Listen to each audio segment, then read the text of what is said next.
очень здорово. Первый раз я на такой мюзикл, и прям как впечатление, потому что не думала, что настолько интересно. Все понятно по программке, все прям дословно, и тексты, и эмоции, все передано. Мне казалось, будет немножко более народно, но здорово. Концерт был вообще масштабный такой зрелищный, много всех спецэффектов было, классно.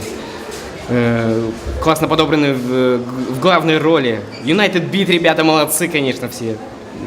Слаженная работа.